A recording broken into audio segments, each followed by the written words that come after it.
Hey friends, welcome back to that 1870s Homestead. My name's Rachel, and today we're going to do something I've been wanting to do for a long time. It's been kind of a viral thing that's been going around for quite a while on Facebook and probably TikTok and Instagram, but I'm sure it's been around a long time. I've just never done it.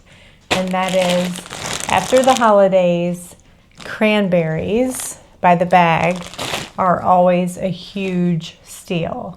So I got these bags regularly, $2.50 at our store for 99 cents a bag, and they're just under a pound, 12 ounces each. And I picked up 5 of them, and we're gonna can up some fresh cranberry juice. So I'm gonna bring you guys with that process. We're gonna do it together for the first time, and I'm excited to have it on the shelf as a new pantry staple. So come with me and we'll do this together. All right, so I'm just washing these really thoroughly. They're not organic, so I want to wash them really good in case they're sprayed with anything. And make sure that there's no blemished ones. Like I just pulled out a piece of grass or something that was in one of them. And I'm just, even though I bought 5 bags, I'm going to do 4 because I think one bag will make 2 quarts. And I'm assuming that that's what I'll get, about 8 quarts of cranberry juice. Now, you could just can these whole and the juice left over in the jar, like if you wanted to, for the purposes of canning cranberries. I could just fill up the jar, and any juice in there would ultimately be cranberry juice. But I never really use a lot of cranberries in a recipe. And I saved a bag to do something special with that I've decided to do. So if you stick around, I'll show you that. Yep, here's a leaf.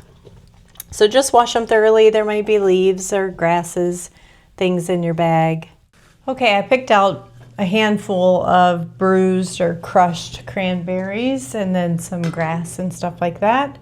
We're going to go in with about 1/4 cup of sugar, and I'm choosing to use raw sugar. You can go all the way up to 1/2 cup of sugar, but for the most part we like our cranberry juice tart. And you need the sugar. You don't have to have it, I should say, but the sugar helps draw out the juices from the cranberries. So we're going to be adding that, supposedly anyway. That's what most of the recipes said that I read. And then we're going to go in with about 1 cup of cranberries in each jar.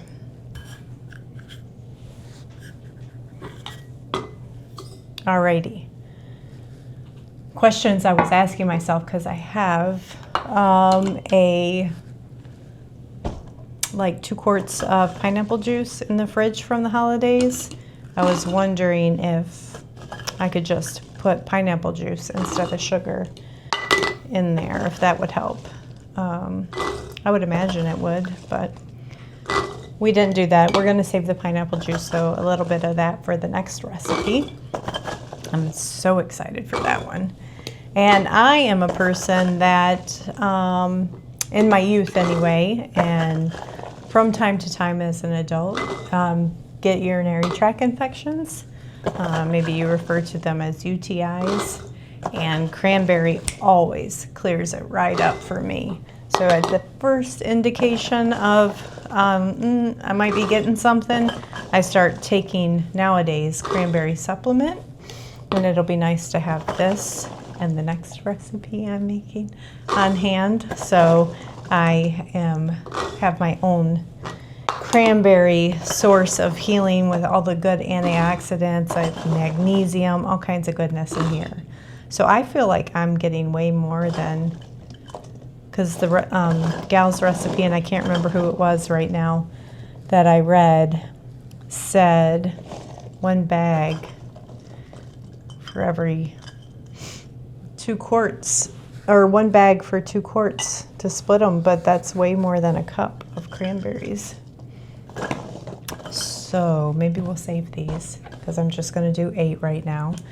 And now we're just topping these with water. It's as simple as that, and we're gonna water bath can it, and that's it. How easy. So let me get these filled with water, and then we're gonna get the canner going. Maybe I'll just add a little bit more in each, just since I have so many extra.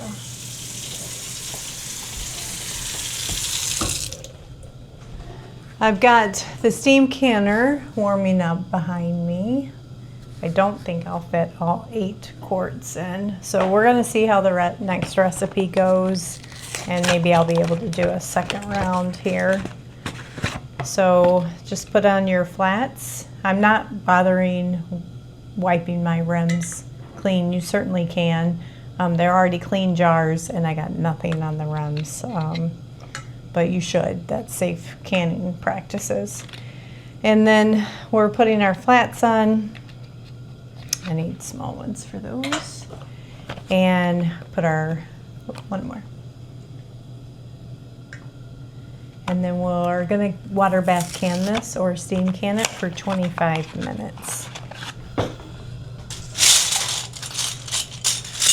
How do you guys keep your rings at your house? I have all kinds of ways. I have them hanging in random places for quick grab and go, like when you just have a jar that you need to put in the refrigerator. And then I keep this bag on the back of the pantry door for when I'm doing canning. And these are all just used rings. And if this bag gets too full, then I go downstairs and dump it and we start again. But that's what works for me. These are just grocery bags, came from IKEA a long time ago, those little produce stretchy bags. And you just put them on finger tight. So we're just going in. That sugar is still sitting at the bottom, but it will dissolve. And when you're canning this, after it comes out of the canner, we're gonna let our jars rest for 24 hours, and then we'll take the rings off, and then we'll store it. And they say it's best to store for 4 to 6 weeks for that optimal juice flavor. So maybe by Christmas, these will be ready. Yeah, I think we're just gonna get our 7 in.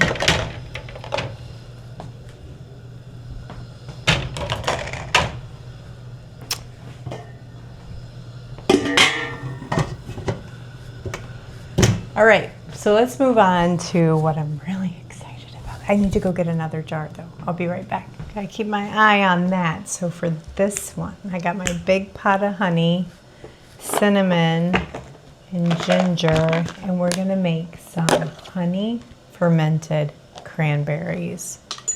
Yes, please. We're just gonna go in the jars with 1 knob of garlic.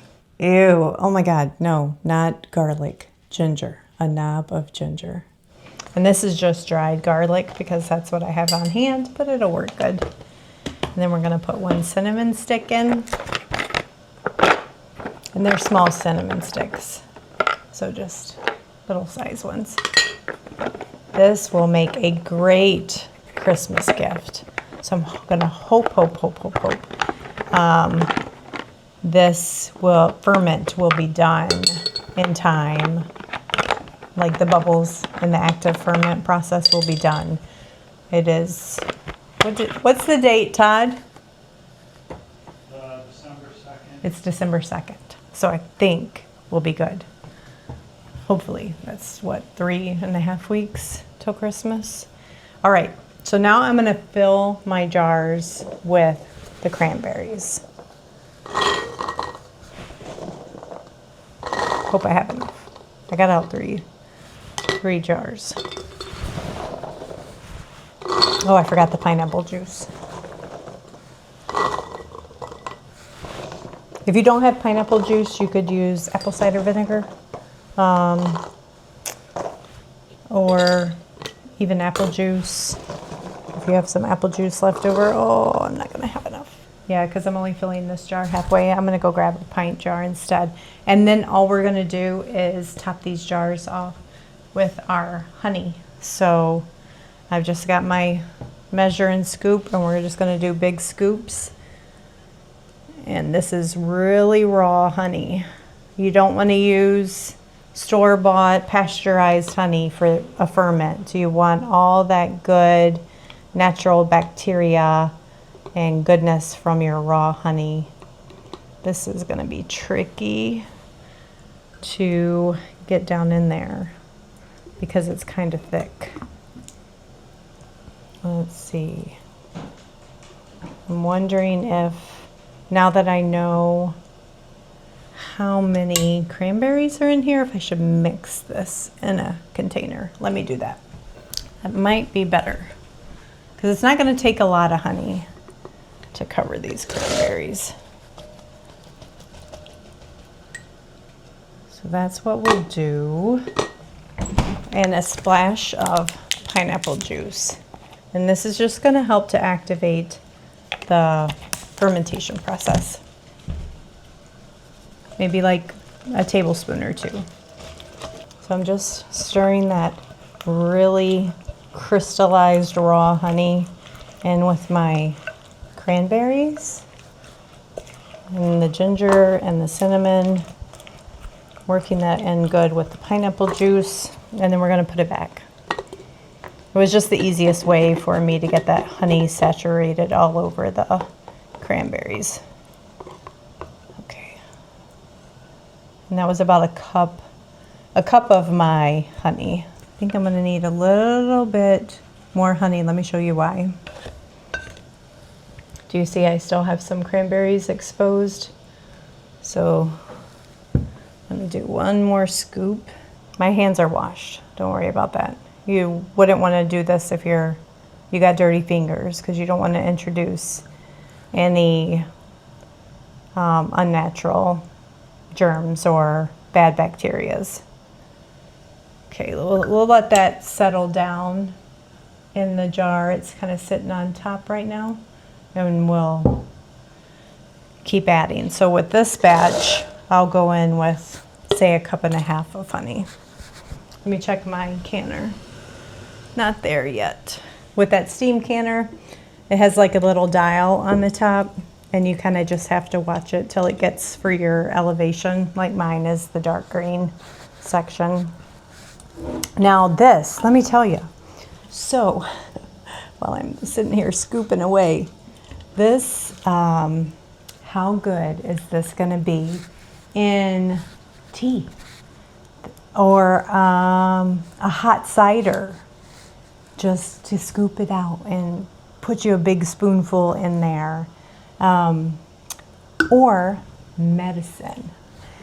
I will take this now for when I'm feeling those UTIs coming on. That ginger is so good for me. The cinnamon is so good for me. And you can take this daily, or a splash of pineapple juice. So I'd say that's probably right at 1.5 cups of honey. I'll stir this in. And it's going to bubble. After a few days, it's going to start getting active. The honeys and the juice will help these cranberries explode and burst, and they'll start fermenting in here. And oh my goodness, it would make wonderful salad dressing. Take a spoonful of this and mix it in with some oil and vinegar. Oh, great. Maybe even some mustard. Maybe a glaze on a pork roast or pork loin. All kinds of things you can do. Okay, that one worked out a lot better, getting enough honey to cover these cranberries. Okay, that one's perfect. You see? So I'm going to go down and get my pickle weights and put them in there. They'll hold that down. I'm going to set it in my pantry for 4 to 6 weeks or so. Every now and then I might go in with a chopstick and give it a stir. Let's go in with this jar of cranberries.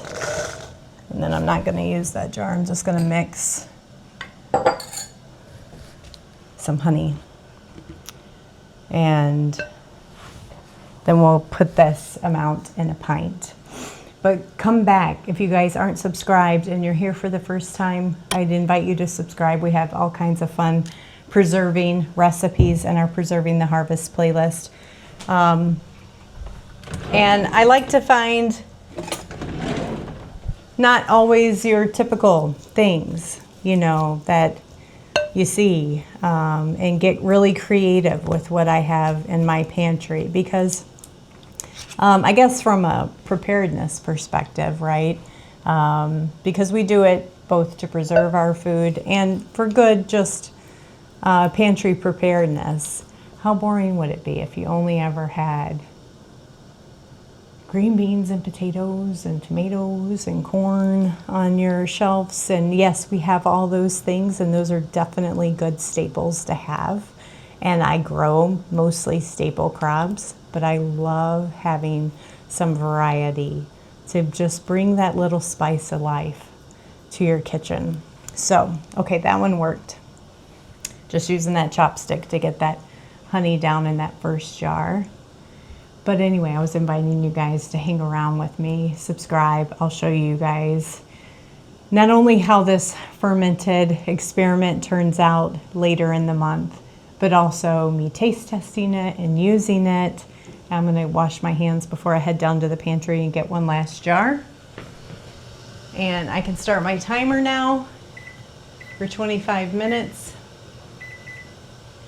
And we're gonna get that juice going. So I will end the video like I always do, showing you the jars coming out of the canner of the cranberry juice. I'm expecting that when they come out, it's not gonna be like vibrant red cranberry juice, because they have to sit for a while.